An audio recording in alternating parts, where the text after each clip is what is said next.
என்னுடைய பேர் கவிதை கோபால். இப்போ என்ன சொல்ல வந்திருக்குன்னு பார்த்தீங்கன்னா, நான் கஷ்டப்பட்டுக்கிட்டு இருக்கேன் அப்படிங்கிறதெல்லாம் நான் இப்போ சொல்லவில்லை. நான் சந்தோஷமாக தான் இருக்கேன். ஆனால் எல்லோரும் சந்தோஷமாக இருக்கீங்களா அப்படிங்கிறது எனக்கு தெரியல. உங்களெல்லாம் சந்தோஷப்படுத்திருக்கேன். கவிதை கோபால் முதல்ல சொன்ன கவிதையை திருப்பியும் சொல்ல போகிற நல்லாக்குன்னு சொல்லுங்க. என்னை காதலித்து விட்டு நீ வேறு ஒருவனை திருமணம் செய்தால் நான் இந்த வருத்தத்தில் இருந்தாலும் இருந்துடுவேன்.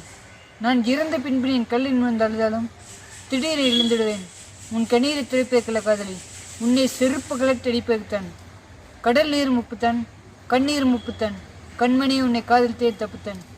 ஏன் அந்த வார்த்தையை சொல்ல அப்படின்னு கேட்டிங்கன்னா, இதுக்கு முன்னாடி நான் அந்த வார்த்தையை சொல்லி தான் ஒரு நாள் நான் ஜெயிலுக்கு போயிட்டு உட்காந்துட்டு இருந்தேன்.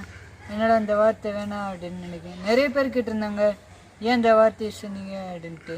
அதனால் இப்போ இந்த கவிதையில் அந்த வார்த்தை வேணான்னு விட்டேன். இந்த வார்த்தையை நான் சொல்லியிருந்தேன், அது கொஞ்சம் தப்பான வேணான்னு விட்டேன். நான் உங்களுக்கு இந்த வீடியோ பிடிச்சிருந்தா இந்த சேனலை லைக் பண்ணுங்கள், ஷேர் பண்ணுங்கள், கமெண்ட் பண்ணுங்கள். இத்தனை நாள் இந்த கவிதை கோபாலுக்கு எல்லாமே இருந்துச்சு, இப்போ எதுவுமே இல்லை. திருப்பி எல்லாம் வர வைக்கணுங்கிறதுக்காண்டி நான் இப்போ ஓடிக்கிட்டு இருக்கேன். இந்த சேனல் சப்ஸ்கிரைப் பண்ணுங்கள், லைக் பண்ணுங்கள். இப்போ இந்த வீடியோவுக்கு லைக் பண்ணுங்கள், ஷேர் பண்ணுங்கள், கமெண்ட் பண்ணுங்கள். மறக்காமல் சப்ஸ்கிரைப் பண்ணுங்கள். நன்றி, வணக்கம். இப்படி உங்கள் கவிதை கோபால்.